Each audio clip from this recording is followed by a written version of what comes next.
ନମସ୍କାର ଦର୍ଶକ ବନ୍ଧୁ ସବୁ ସମୟରେ ମନରେ କିଛି ନା କିଛି ବିଚାର ଚାଲୁଛି।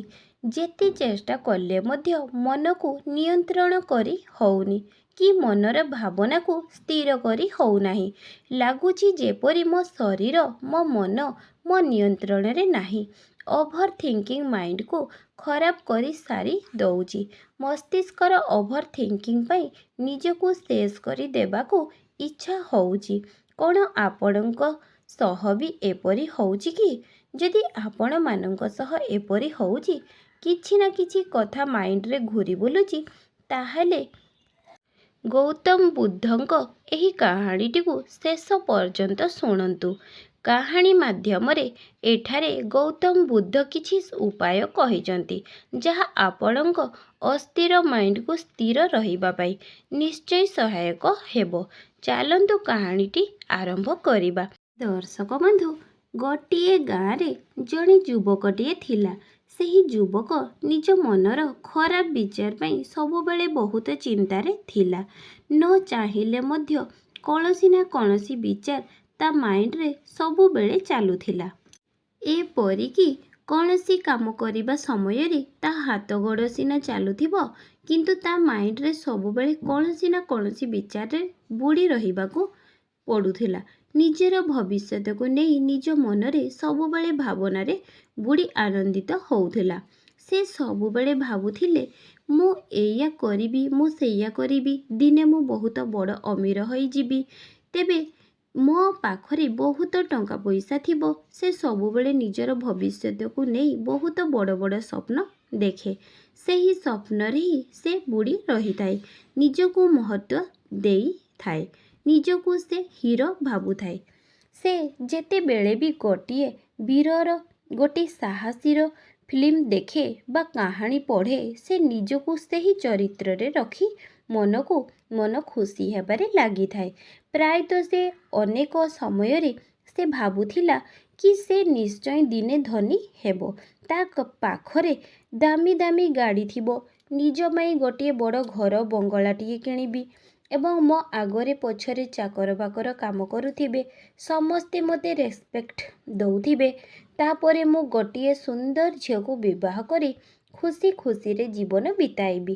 ଏପରି ଅନେକ କଥା ସେ ବର୍ଷରୁ ଧରି ଭାବୁଥିଲେ। ସେ ଭାବୁଥିଲେ ସେ ଏକାଥରକେ ସକ୍ସେସ୍ ହୋଇଯିବେ। କିନ୍ତୁ ସେ ଯେମିତି ଭାବୁଥିଲେ ସେମିତି କିଛି ବି ହେଉନଥିଲା। ତା ସହିତ ଧୀରେ ଧୀରେ ସମୟ ବଢ଼ିବାକୁ ଲାଗିଲା ଓ ନିଜର ସଫଳତାକୁ ଦେଖି ସେ ହତାଶ ହେବାକୁ ଲାଗିଲା। ଏହା ସବୁଠାରୁ ବଡ଼ କାରଣ ଥିଲା। ସେ ସ୍ୱପ୍ନ ତ ଦେଖୁଥିଲା, ଭବିଷ୍ୟତ ପାଇଁ ବଡ଼ ବଡ଼ ଯୋଜନା ତ କରୁଥିଲା, କିନ୍ତୁ ସେ କେବେ ବି ନିଜର ସ୍ୱପ୍ନକୁ ବା ଯୋଜନାକୁ ସତ କରିବା ପାଇଁ କୌଣସି ବଡ଼ ଡିସିସନ୍ ନେଉନଥିଲା କି କାର୍ଯ୍ୟ କରି ପାରୁନଥିଲା। ଖାଲି ସ୍ୱପ୍ନ ବଡ଼ ବଡ଼ ଦେଖୁଥିଲେ, ଯାହାର ଫଳସ୍ୱରୂପ ତାର କୌଣସି ବି ସ୍ୱପ୍ନ ପୂରଣ ହେଉନଥିଲା। କେବଳ ସମୟ ବିତିବାକୁ ଲାଗିଲା। ବାରମ୍ବାର ସମୟରେ ଅସଫଳ ହୋଇ ହୋଇ ସେ ଧୀରେ ଧୀରେ ବୁଝିବାକୁ ଲାଗିଲା ଯେ ସେ ତା ମନରେ ଭାବୁଥିଲା ଯୋଜନା ଆଡ଼କୁ ଛନ୍ଦି ଛନ୍ଦି ହୋଇ ଯାଉଛି, ଯାହା ଫଳରେ ସେ କେବଳ ନିଜ ମନର ସ୍ୱପ୍ନର ଇଚ୍ଛାକୁ ଭାବି ଖୁସି ହୋଇ ପାରୁଛି। ସ୍ୱପ୍ନ ଦୁନିଆରେ ଭାସିଯାଇ ନିଜର ସ୍ୱପ୍ନକୁ ପୂରା କରିବା ପାଇଁ ସେ କିଛି ବି ପରିଶ୍ରମ ଆଜିଯାଏ କିଛି ବି କରିନି। ଏହା ଭାବି ତାକୁ ଲଜ୍ଜା ଲାଗିବାକୁ ଲାଗିଲା। ତାର ଏହି ଅଭ୍ୟାସ ପାଇଁ ସେ ଅଧିକ ଦୁଃଖୀ ହେବାକୁ ଲାଗିଲା। ନିଜ ପରିବାର ଲୋକମାନଙ୍କଠାରୁ, ସାଙ୍ଗସାଥୀମାନଙ୍କଠାରୁ ଦୂରେଇ ରହିବାକୁ ଲାଗିଲା। ତାର ଏହି ଅବସ୍ଥା ଦେଖି ତାର ଗୋଟିଏ ସାଙ୍ଗ ତା ପାଖକୁ ଆସି କହିଲା ଯେ, ସାଙ୍ଗ, ମୁଁ ଜାଣିନାହିଁ ତୋ ଦୁଃଖର କାରଣ କ'ଣ, କାହିଁକି ତୁ ଏମିତି ବ୍ୟବହାର କରୁଛୁ। ମୁଁ ଖାଲି ଏତିକି ଜାଣିଛି ଏବଂ ମୁଁ ଏମିତି ଜଣେ ବ୍ୟକ୍ତିଙ୍କୁ ଜାଣିଛି ଯିଏ ତୋର ଦୁଃଖକୁ, ପୀଡ଼ାକୁ ବୁଝିପାରିବେ ଏବଂ ସେ ବ୍ୟକ୍ତି ଜଣକ ହେଉଛି ଗୌତମ ବୁଦ୍ଧ। ସେ ଅସୀମ ଜ୍ଞାନର ଅଧିକାରୀ। ତାଙ୍କ ପାଖରେ ଏମିତି ଅଲୌକିକ ଶକ୍ତି ରହିଛି, ଯାହାକି ତୋର କଷ୍ଟ ଯନ୍ତ୍ରଣାକୁ ଦୂର କରିଦେବ। ଥରୁଟିଏ ସମର୍ପଣରେ ଭାବନା ନେଇ ତାଙ୍କ ପାଖକୁ ଯା। ତାଙ୍କୁ ନିଜର ସମସ୍ତ ସମସ୍ୟା ବିଷୟରେ ଯାଇକି କହ। ମୋର ବିଶ୍ୱାସ ତୁ ଫେରିଲା ବେଳକୁ ତୋର ସବୁ ସମସ୍ୟା, ଦୁଃଖ, ଯନ୍ତ୍ରଣା ର ସମାଧାନ ହୋଇଯାଇଥିବ। ଯୁବକ ଜଣକ ତାକୁ ଶୁଣି ମନରେ ବିଶ୍ୱାସ ରଖି ସେହି ମହାନ ବୁଦ୍ଧଙ୍କ ପାଖକୁ ଗଲା। ଭଗବାନ ବୁଦ୍ଧଦେବ ଗୋଟିଏ ଗଛ ମୂଳରେ ଧ୍ୟାନରେ ବସିଥିଲେ ଏବଂ ତାପରେ ସେହି ଯୁବକ ଜଣକ ତା ସହିତ ଘଟୁଥିବା ସବୁ ସମସ୍ୟା ଘଟଣା ବିଷୟରେ ଗୋଟେ ଗୋଟେ କହିଲା। ସେ କହିଲା, ହେ ପ୍ରଭୁ, ମୋ ମନ ଅସଂଖ୍ୟ ବିଚାରରେ ଘେରି ହୋଇ ରହିଯାଇଛି। ନିରନ୍ତର ବିଚାର କରି ମଧ୍ୟ ମୋ ମନରୁ ସେହି ବିଚାରଧାରାକୁ ମୁଁ ବାହାର କରିପାରୁନାହିଁ। କୌଣସି କାମ କରିବା ସମୟରେ ମଧ୍ୟ ମୋ ମନ ଅତୀତ ଓ ଭବିଷ୍ୟତ କିଛି କଥାରେ ଯୋଡ଼ି ହୋଇଯାଉଛି। ମୋର ଅଶାନ୍ତ ମନକୁ ସ୍ଥିର କରିବା ପାଇଁ ମୁଁ ଚାହୁଁଛି। ମୁଁ ଚେଷ୍ଟା କଲେ ମଧ୍ୟ ଅସଫଳ ହୋଇଯାଉଛି। ହେ ପ୍ରଭୁ, ମୁଁ ଆପଣଙ୍କ ଉପରେ ବହୁତ ବିଶ୍ୱାସ ରଖି ଏଠାକୁ ଆସିଛି। ଦୟାକରି ଆପଣ ମୋର ମାର୍ଗଦର୍ଶନ କରନ୍ତୁ। ଯୁବକର ସବୁ କଥାକୁ ଶୁଣିଲେ ଧୀର ଶାନ୍ତରେ ବୁଦ୍ଧଦେବ ତାର ଗୌତମ ବୁଦ୍ଧ କହିଲେ, ମନରେ ଶାନ୍ତି ଏବଂ ଜୀବନରେ ଖୁସି ତୁମେ ସେତେବେଳେ ହିଁ ପାଇବ ଯେତେବେଳେ ତୁମେ କରି ଆସୁଥିବା ଭୁଲକୁ ସୁଧାରିବ। ତୁମେ ଯଦି ତୁମର ଭୁଲ କରିବା ବନ୍ଦ କରିଦେବ ଏବଂ ଭୁଲକୁ ସୁଧାରିବା ପାଇଁ ନିରନ୍ତର ଚେଷ୍ଟା କରିବ, ତାହେଲେ ଧୀରେ ଧୀରେ ତୁମ ମନ ଶାନ୍ତ, ଆନନ୍ଦିତ ଓ ସ୍ଥିର ହୋଇଯିବ।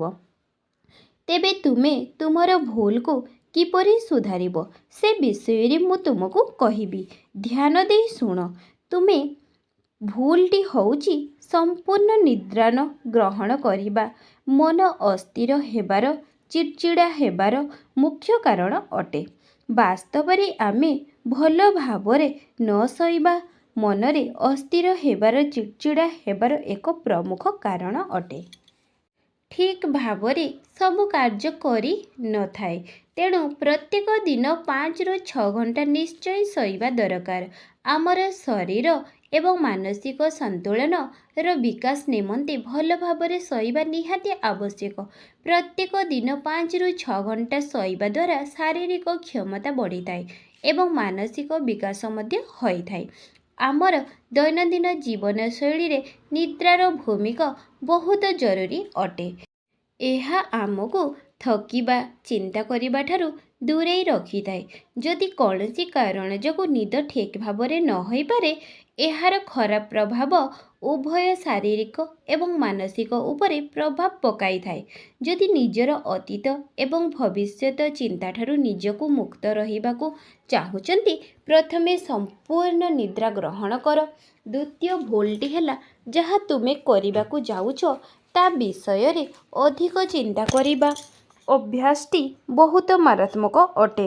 ଯେଉଁ କାମ ଉପରେ ଆମେ ଅଧିକ ଚିନ୍ତା କରିଥାଉ ସେ କାମଟି କୌଣସି କାରଣରୁ ବା ଦୁର୍ଭାଗ୍ୟବଶତଃ କାମଟି ଅସଫଳ ହୋଇଥାଏ, ତ ସେହି ଅସଫଳତାକୁ ଆମେ ସହଜରେ ଗ୍ରହଣ କରିପାରି ନଥାଉ ଏବଂ ଦୁଃଖରେ ଭାଙ୍ଗି ପଡ଼ିଥାଉ। ଆମକୁ ସବୁବେଳେ ମନେ ରଖିବାକୁ ପଡ଼ିବ ଯେ ଯେଉଁ କାମ ଆମେ କରୁଛୁ ତା ଉପରେ ଆମର ଅଧିକାର ଅଛି, ଫଳ ଉପରେ ନୁହେଁ। ଯେଉଁ କାମ ଆମେ କରୁଛୁ ସେଥିରେ ଆମେ ସଫଳତା ବଦଳରେ ଅସଫଳତା ମିଳିଥାଏ।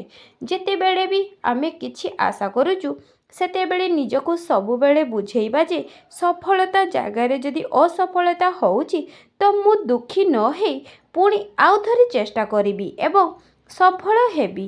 ଏପରି କଲେ ନିଜ ମନକୁ କିଛି ଭାବନା, କିଛି ଚିନ୍ତା ଆସିବ ନାହିଁ। ଏହାପରେ ତୃତୀୟ ଭୁଲଟି ହେଲା, ନିଜ ସହ ଅନ୍ୟକୁ ତୁଳନା କରିବା ଉଚିତ ନୁହେଁ, ଯାହାକି ତୁମକୁ ସୁଧାରିବାକୁ ପଡ଼ିବ। ନିଜକୁ କେବେ ଅନ୍ୟ ସହ ତୁଳନା କର ନାହିଁ। ନିଜେ ଲକ୍ଷ୍ୟକୁ ହାସଲ କରିବା ପାଇଁ ନିଜେ ଚେଷ୍ଟା କରନ୍ତୁ। ତୁମକୁ ତୁମ ଲକ୍ଷ୍ୟ ପଛରେ ଲାଗିବାକୁ ପଡ଼ିବ। ଅନ୍ୟ କିଏ କ'ଣ କରୁଛି, କ'ଣ ଅଛି, କ'ଣ ତାର ଅଛି, ଭବିଷ୍ୟତରେ ସେ କ'ଣ କରିବ, ସେ କଥାକୁ ଚିନ୍ତା ନ କରି ତୁମେ ନିଜେ କ'ଣ କରୁଛ, କ'ଣ କରିପାରିବ, ତୁମ ଦ୍ୱାରା କ'ଣ ସମ୍ଭବ, ଏହା ଲକ୍ଷ୍ୟ କରି ନିଜର ଲକ୍ଷ୍ୟକୁ ପାଇବା ପାଇଁ ନିଜେ କ'ଣ କରୁଛ ସେହି କାର୍ଯ୍ୟରେ କଠିନରୁ କଠିନ ପରିଶ୍ରମ କର, ଯାହାଦ୍ୱାରା ନିଜର ମନ, ଲକ୍ଷ୍ୟ ଏବଂ କର୍ମ ଏକାଠି ଯାକ ତିନୋଟି ଯୋଡ଼ି ହୋଇଯିବ। ନିଜ ଆଡ଼କୁ ନକାରାତ୍ମକ ଭାବନା ନ ଆଣି ସକାରାତ୍ମକ ଭାବନା ଜାଗ୍ରତ ହେବା। ଚତୁର୍ଥ ଭୁଲଟି ହେଲା, କାର୍ଯ୍ୟଟି ନ କରିବାର ବାହାନା ଦେଖେଇ ଆଳସ୍ୟ କରିବା, ଆଳସ୍ୟର ବାହାନା ଦେଖେଇକି ସେହି କରୁଥିବା କାର୍ଯ୍ୟକୁ ଅଧାରୁ ଛାଡ଼ି ଦେଇଥାଉ ଆମେ। ଏପରି ବାରମ୍ବାର ହେବା ଦ୍ୱାରା ସମୟ ତ ନଷ୍ଟ ହେବା ଦ୍ୱାରା କାର୍ଯ୍ୟରେ ଅସଫଳତା ମିଳିଥାଏ, ଯାହାଦ୍ୱାରା ମନରେ ବିଭିନ୍ନ ଚିନ୍ତା ଏବଂ ନିଜ ପ୍ରତି ବିଶ୍ରାଣ ଭାବ ଆସିଥାଏ। ତେଣୁ ନିଜର ଆଳସ୍ୟକୁ ତ୍ୟାଗ କରିବା ଉଚିତ। ଏହାପରେ ପଞ୍ଚମ ଭୁଲଟି ହେଉଛି ନିଜର ଭବିଷ୍ୟତ ବିଷୟରେ ଚିନ୍ତା କରିବା।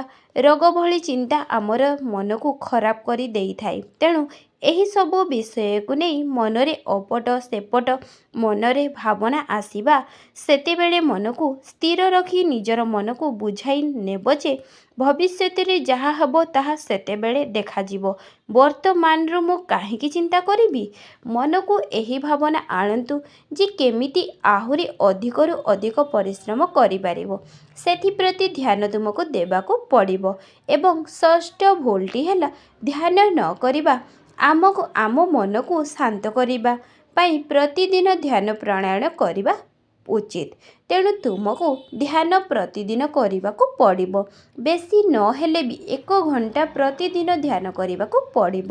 ମହାତ୍ମା ଗୌତମ ବୁଦ୍ଧ ସେହି ବ୍ୟକ୍ତିକୁ ଆଗକୁ ବୁଝେଇବାକୁ ଯାଇ କହିଲେ, ତୁମେ ତୁମର ଏହି 6ଟି ଭୁଲକୁ ସୁଧାରିବାକୁ ଯାଇ ଆମକୁ ବିତିଗଲା। ତୁମର ସଫଳତା ଆଗକୁ ବଢ଼ି ଚାଲିଛି। ତୁମେ ଏହା ଭାବ ନାହିଁ ଯେ ଧନୀ ବ୍ୟକ୍ତିଙ୍କ ପାଖରେ କଷ୍ଟ ଯନ୍ତ୍ରଣା ନାହିଁ, ସେମାନେ ବିନା ଚିନ୍ତାରେ ବିନାରେ ଦିନ କାଟୁଛନ୍ତି। ବାସ୍ତବରେ ସମସ୍ତେ ନିଜର ଜୀବନରେ କିଛି ନା କିଛି ଚିନ୍ତାରେ ଦିନ କାଟୁଛନ୍ତି। ପ୍ରତ୍ୟେକ ବ୍ୟକ୍ତି ନିଜର ଦୁଃଖ କଷ୍ଟ ଯନ୍ତ୍ରଣାର ମୁକାବିଲା କରି ସେଥିରୁ ପାର ହୋଇ ଯାଆନ୍ତି ଏବଂ କିଛି ଲୋକ ସେହି ଦୁଃଖ କଷ୍ଟରେ ଜୀବନ ବିତାଇ ଦିଅନ୍ତି। ଅତୀତରେ ଘଟିଥିବା କଥାକୁ ଚିନ୍ତା କଲେ କିଛି ମିଳିବ ନାହିଁ, ବରଂ ସମୟ ନଷ୍ଟ ହେବ। ଅତୀତରୁ ଏହା ଶିକ୍ଷାଲାଭ କରିବ ଯେ ଅତୀତରେ ଘଟିଥିବା ଘଟଣାକୁ ନ ଭାବି ଆଗକୁ ବଢ଼ିଯିବା। ଗୌତମ ବୁଦ୍ଧଙ୍କ ଠାରୁ ଏହିପରି ଶୁଣି ସାରିବା ପରେ ସେ ଆନନ୍ଦରେ ସେହି ବ୍ୟକ୍ତି ଜଣକ ତା ଘରକୁ ପଳାଇଲା ଏବଂ ଆନନ୍ଦରେ ତା ବାକି ଜୀବନଟି କଟାଇଲା। ଆଶା କରୁଛି ଦର୍ଶକ ବନ୍ଧୁ ଭିଡ଼ିଓଟି ନିଶ୍ଚୟ ଭଲ ଲାଗିବ। ଯଦି ଭିଡ଼ିଓଟି ଭଲ ଲାଗିଥାଏ ଭିଡ଼ିଓଟିକୁ ଗୋଟିଏ ଲାଇକ୍, କମେଣ୍ଟ, ସେୟାର ନିଶ୍ଚୟ କରନ୍ତୁ। ଜୟ ଜଗନ୍ନାଥ।